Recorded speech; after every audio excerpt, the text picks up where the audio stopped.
Welcome to Toffee TV. It is the Footy Show daily, and we have a special guest joining us today. It is, if I can get him on screen.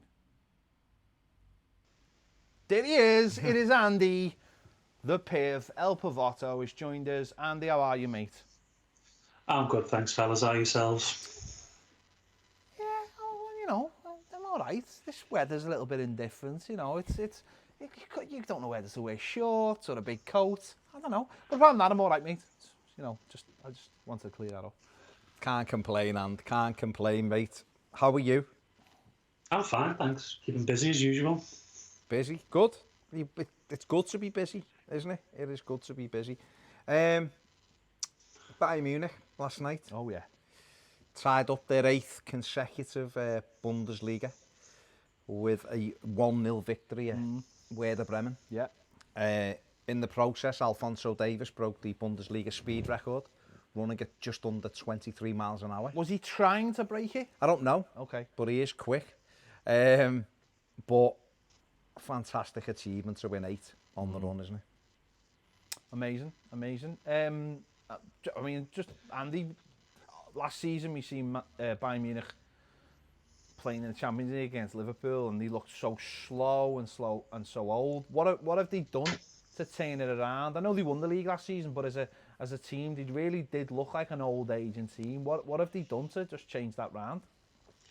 I think what's happened is I think they've gone away from the. Obviously, it was the final year. I think last year was the final year. Robin Ribéry, wasn't it? Well, maybe the year before was the final year for Ribéry. But they've gone to a more younger, more like dynamic side where you've got Kingsley Coman, Serge Gnabry, obviously now got Alphonso Davies at a full-back as well, and obviously looking to sign Leroy Sané. And I think they've become a modern side over this last year. And Hansi Flick obviously has sort of allowed them to be that as well. I think Kovac put the brakes on the Bayern side a little bit, in that he can be quite defensive. He was quite defensive at times as a coach, and I think that's why the players really fell out with him. And I think also Flick's allowed Thomas Muller, who didn't have a great season last season, he's allowed him to become the player he can be, and he's obviously got 20 assists this season, hasn't he? So I think he's unleashed the shackles, really. They've looked excellent in the games I've seen since the restart, so quick and bright, and obviously even before it stopped, we've seen them go to Stamford Bridge and beat Chelsea 3-0. Yeah. And haven't seen us go to, Everton go to Stamford Bridge and be bounced 4-0. It was, showing you the quality and the level that they've got. And you're right, Ped. I mean, last season, when Liverpool knocked them out of the Champions League, they just looked like they couldn't be on the same pitch with them because of the power and the pace. But 12 months later, I'd say they've got a decent chance of actually winning the Champions League. Yeah, and it was very telling last season that they went to Anfield and tried to minimise the damage. I think they came out of there with a 0-0 draw, didn't they? They really did. And I know Liverpool went over there and beat them. It was 3-1 in the end, wasn't it? Yeah.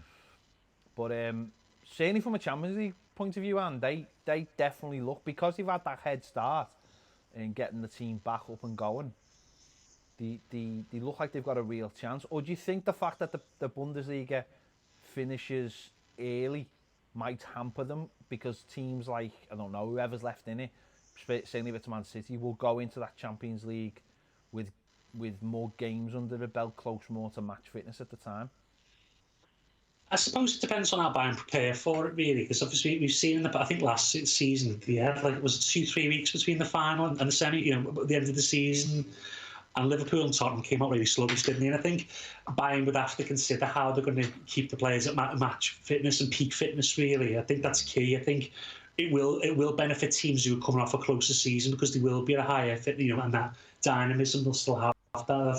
I think this is probably the most open year for the Champions League in a while, really. I don't think Real Madrid, they're anywhere near as the team they were the last few seasons. So I think this year is the definite year that maybe Bayern, maybe City, other teams can push for the Champions League. So yeah, I think Bayern have got the most terrifying form. It's whether they can overcome that gap.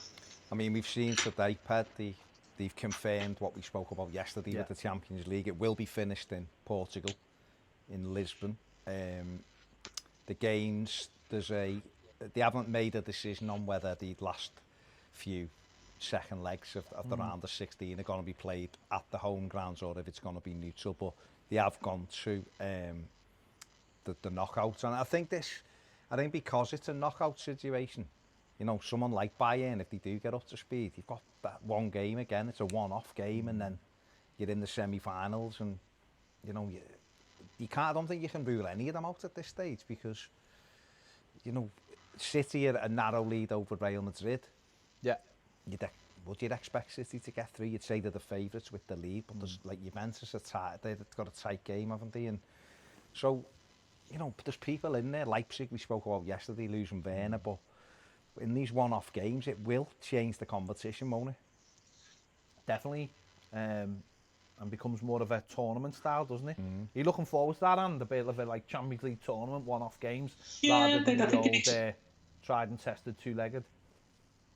Yeah, I think it makes it more interesting, the fact that you don't have that first leg where the away team's trying to sort of keep, you know, snick a goal and keep defensive. There's no, the tactics will be different, won't they? I think some teams may play for penalties, but I think it'd be more interesting. I think just a point there is, you know, obviously Bayern have sewn the Championship up now. Do they then take the foot off the gas, or how do you stay competitive? Liverpool obviously won the league here. You know, well, they will do. Man City, again, not really to play for. Juventus, and I've also got a three-way title race at the moment. Will they be in the best position because they've actually got a Real Madrid to play for? So I don't know. It's a difficult one, but I think it'll be an interesting test. I don't think they'll ever go to one-leg games because I think they want the money double of the two-legged affair. But yeah, it'll be interesting. I think it'll be fun. I think it'll be a bit like the World Cup, you know, knockout games. It could be weird for just, it could be a season where someone who is unlikely to win it, again, wins it because of this one-off situation. You're absolutely right with Bayern, their season. They've got 3 games left. Or it might be 2 now, sorry. They've got a couple of games left. And then what do? Because they're going to be finished by the end of June. They're not playing till the 11th, is it, of May? The 11th of August. So it's almost like a pre-season again, isn't it? And that's what caught Pep's teams up, didn't he, in Germany, is that he won that league so early. By the time they got to the latter stage of the Champions League, those players were nowhere near the level that they should have been. Because if you looked at Pep's Bayern Munich teams, like you know, maybe February and March, early March time, everyone was like, these are gonna win it. But they just run out of steam because they're competitive, and it shows why I think someone like Paris Saint-Germain always seem to run out of steam, and that's why these teams, for me, are so desperate. Again, we talk about like the Super League or the version Super League. It's why these teams are so desperate to have a Super League. Paris Saint-Germain must be looking there going, we win the league every single season, but we can't get up for the Champions League because we don't have that competitive nature by the time the big games. And you've seen it with someone like Bayern Munich, and that's what's going to be really, really interesting. I wonder whether this will help them, though, just simply because just the way it's fashioned itself this year, and just the fact that by the time everyone gets there, I imagine everyone's season will have been finished by a couple of weeks.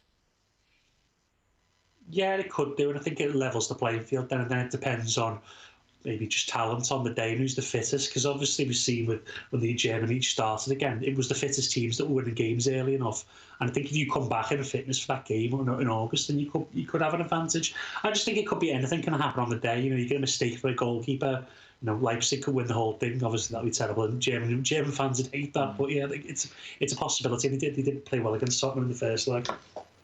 No, I think it's going to be really interesting. Obviously, they've said the Europa League will be played in Germany across a couple of German cities. And interestingly, because Inter Milan hadn't played either of their game, that theirs is just a one-off before they get into, you know, instead of having 2 legs, they're just going to play a one-off game. So there's a couple of ties that are just going to be one-off games in the Europa League, and still no decision made on where Wolves will play. Their second leg against Olympiacos could end up in Germany. And the other thing to come out of today's UEFA meeting is that for the 2021 European Championships, all the 12 original host cities from this summer have all took the option for next summer as well, have all committed to it. So looks like the Euro 2021 is settled down into what this one was going to be, which we should be watching as it now. As it happens, because it is a bit strange, isn't it? Was it the semis and the final at Wembley, were they? Yeah. The semi-finals and the final at Wembley. Obviously, Hampden Park have got a game. This game's over in Dublin. obviously Spain, Germany, France. and a couple of other places. France oddly haven't because they had the last Euros, but it's weird anyway. It was looking weird anyway, the fact that it was all spread out over Europe, but obviously, but it's good that it's sorted because that was, again, it's one less thing to worry about, isn't it? It's, you know, you want that normality back in football as much as you can. For the calendar, isn't it? Just to get everything sorted so that hopefully by the time this time next year we play the Euros and then we're going into a settled season where we play a World Cup in the 18 months after, or 16 months after, yeah.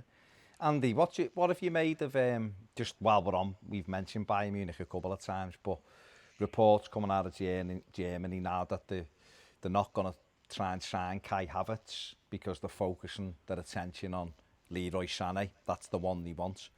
I mean, for you looking at Bayern, which one are they more in need of?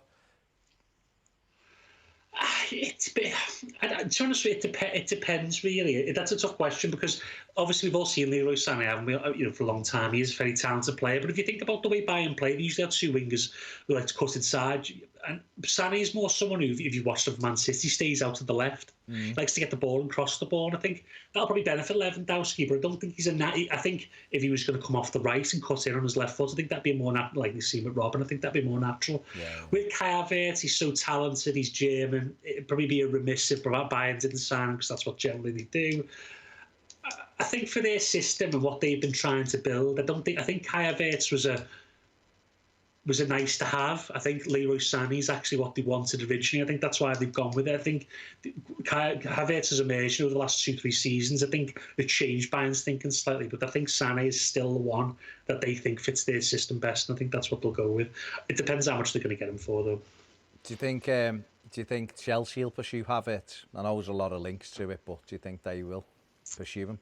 I think they're going to have to wait a year because I think Leverkusen want absolutely ridiculous amounts of money. But even in this window, I don't think Chelsea, even with the cash spare, they wouldn't have that sort of money. I think they would want around 100 million. It's different than paying 50 million for Werner. It's a lot of money. So I don't see Havertz moving this summer unless maybe Real Madrid or someone like that. And maybe if Liverpool, obviously. Oh. I was going to say, does he not look like the successor to Lewandowski at Bayern Munich?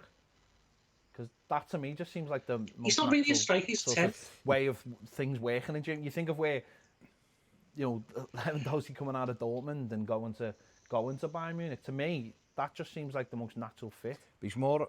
When I've seen him, he likes to break from midfield. I know he's played the false nine, but I look at him as if almost like a better version of Michael Ballack, breaking from midfield and into the box. I don't know what he would be like moving as a proper striker, but his back to goal a bit the way Lewandowski plays. But I don't know. I mean, what do you think, And? I think he'd be the replacement for Muller. I think that in that 10 role behind the striker, I think he obviously adds a lot of goals. I think that's in the 4-2-3-1 the Bayern play, or the bit of a 4-3-3 at times. But I think that's where he would play. But I don't think they think that they need him more than they need another winger. I think that they think that they need another player with pace and dynamism who can break teams down. Obviously, we've seen Jadon Sancho at Dortmund. He's been very integral, and that's so that Marcus Thuram at Mönchengladbach and Leroy, well, not this season, but Leon Bailey at Leverkusen are the types of players that seem to be what German teams are not producing at the moment. So I think they want the German version of that, which would be Sané. I mean, the Premier League is back tonight. It is, yeah. If you're not watching this live on Patreon, the Premier League's probably restarted. Yeah. But obviously the two games, the early kick-off is, early 6 o'clock kick-off is Aston Villa and Sheffield United, which is a massive game, and obviously then there's Man City, Arsenal. But just on Sheffield United and going to Villa Park, I mean, this is a massive game at both ends, isn't it? You've got Sheffield United chasing a Champions League place still.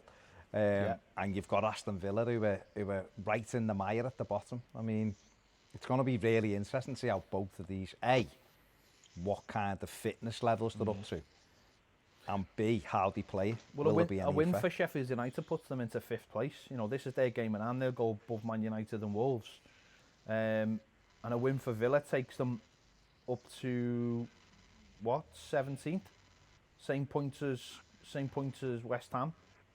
So sorry, above West Ham. Sorry, I think to 16th, wouldn't he? They'd be on 28 points. So this is huge. This is a huge game. This changes the perspective at both ends of the table. You know, Villa win this game. You know, the game in hand their own. They'll be thinking, we've got a chance here. We're on the up and up. So massive game. But it'll also show where both games will show where teams are in terms of like fitness. I know we've heard Pep Guardiola bemoaning the fitness levels, and we won't know and he won't know either because he won't know what the opposition fitness levels are like. No.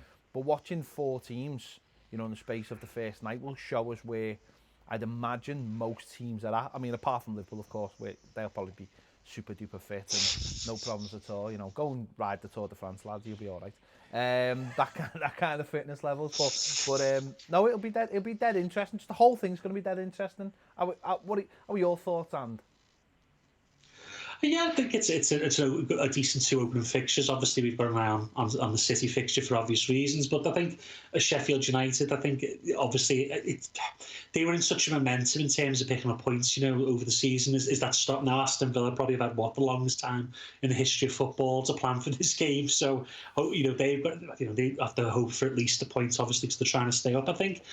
You know, I'm in between it being quite an open game because they're not fit, or between being quite a tight game because they don't want to, lose points. So we'll see. I don't think it's going to be as open as Germany, the Premier League. I don't think with that type of league, are we? I think obviously the financial situation, teams always have to be mindful of that. So we'll see. I don't expect anyway. I mean, it's going to be interesting to see how they cope with no crowd there. Is that a help to Sheffield United? We've seen Carlo Ancelotti saying ahead of the Merseyside derby it'll favour Liverpool because we won't have our crowd there, and I'm guessing for teams like Villa who will be relying on their crowd, or would have been relying on their crowd to get them key victories in games, you know, against a team like Sheffield United. We know that Chris Wilder's had them brilliantly organised this season, overlapping centre backs, and they've had done really, really well this season, haven't they? Not spent anything really, and have done things the right way, you'd say, I think, from a promoted side. So it'll be interesting to see how they approach it. And then in the second game, obviously, for selfish reasons, we want Man City to win or not lose.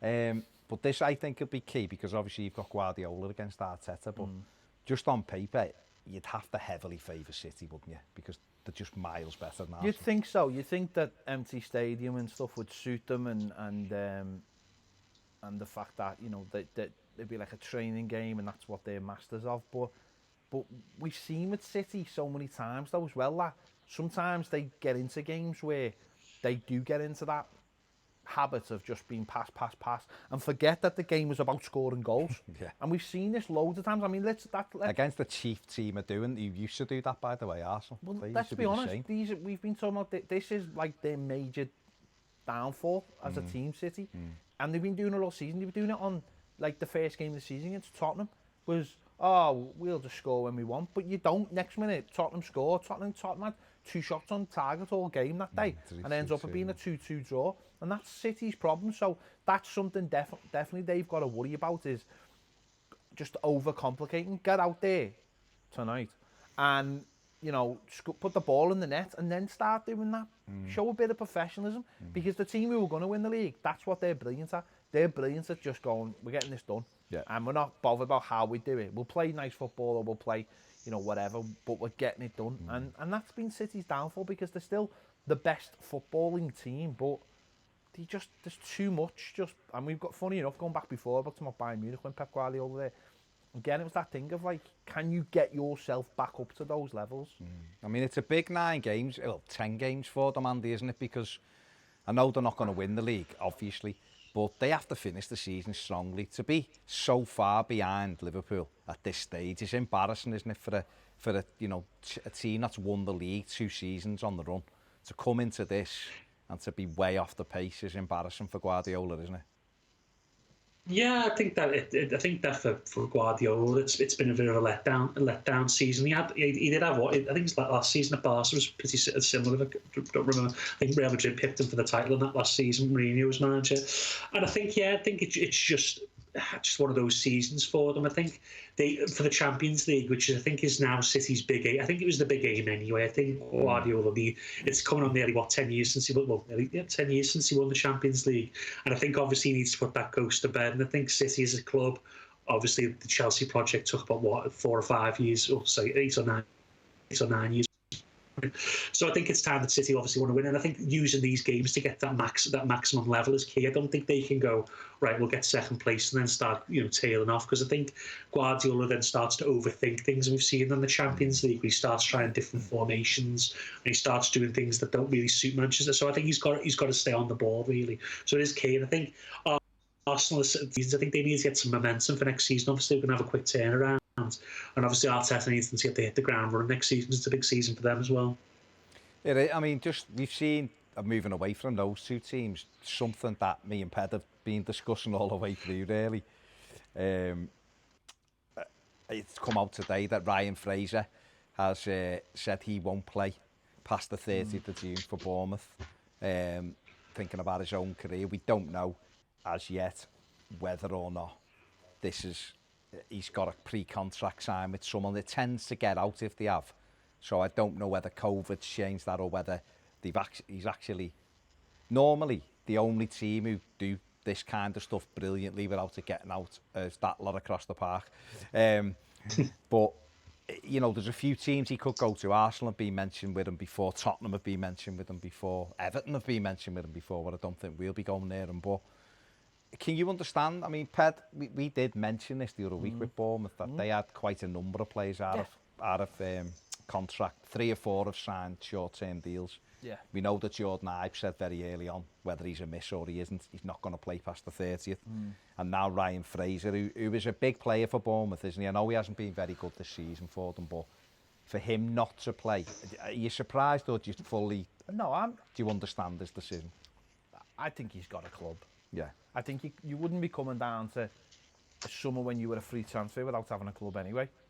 I just not at that age, you know you know who wants you, and I think on the first deal, and it'll be an English club obviously, because otherwise you would put it out there. You're not supposed to be able to sign. So I think on the first or the second you'll hear that he signed for whoever, and I think you just mentioned Liverpool there. It'd be fun. He'd be an interesting one because I think he could definitely replace. Lallana? Shaqiri. I think he could replace Shaqiri. They get money for Shaqiri, and again, it's good business. Getting a free transfer in and selling someone like Shaqiri on for maybe 15 million quid, and he'll do the same job basically. But whether that's up to him, he could get games in the Champions League and the Premier League. But does he want to be a first choice? He's got to weigh that up. I don't know, Andy. Any ideas where you think he could go? It's been rumoured that Spurs are heavily interested in him. I don't know whether that's the greatest move for him, because I don't particularly think he'll start there. I think Heung-Min Son obviously takes the left-hand side role. Obviously, now got Lo Celso also to fit into that, and Dele Alli, and that's a tough ask, I think. But I think Arsenal, yes, again, maybe they'll look at it because they've played Lacazette out there on the left before, haven't they, this season? And obviously they've got Saka who's coming through, but they played him at left back. Yeah, and I think then you're looking at Liverpool as well. I think Ryan Fraser's known he's leaving Bournemouth probably since the start of the season. There was a period in September where he didn't play a lot of games for them. They were leaving him out because he wasn't signing a new deal. And I think he's known for a while. And I sort of get it why he's not playing, because I think this next move is probably the biggest move of his career. He's 26. If he was to get like a cruciate knee ligament injury now, he'd miss 18 months. And by that time, then he's not going to be the commodity that he is now. So, though fans will say, yeah, he's let the club down.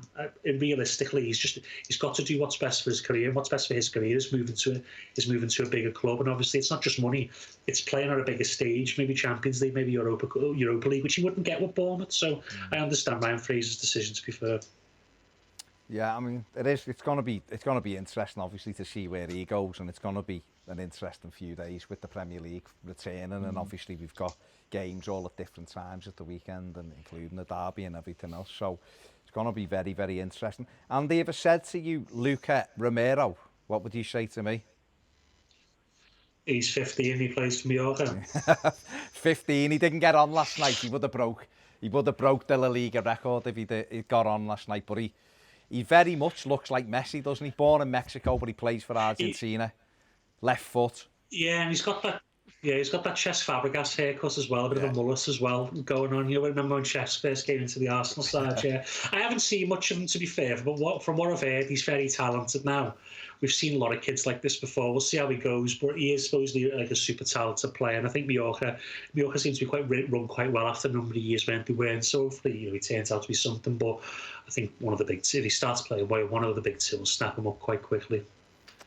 I thought Everton might go in for him. I thought Andy was going to reel off all his wish. numbers then of like from him being an embryo to being 15. I'm really disappointed in your response. I thought you were going to know like his shoe size and everything. Well, he scored 230 goals in 109 games at youth level. And he's only 15, but I don't know whether that's. Hang on, I don't know whether that's Pele's. Are they Pele's numbers? Whether it's Pele's numbers as well. No, Bojan Kirkic scored big numbers like that when he was in the Barca academy, so it's not unheard of. I know, it is mad, isn't it? These kids, I mean, I was laughing with Ped, born in 2004, and you're like, oh my God, you know. I was finishing school then. This kid's born and he's about to, he could be making his La Liga debut over the weekend. Andy, did you see any of Barcelona last night? I didn't know. As I say to you, sometimes I clock off because I watch games all day, so all right, well, I didn't watch any last night. Enough. I mean, I'm not talking about your own life here.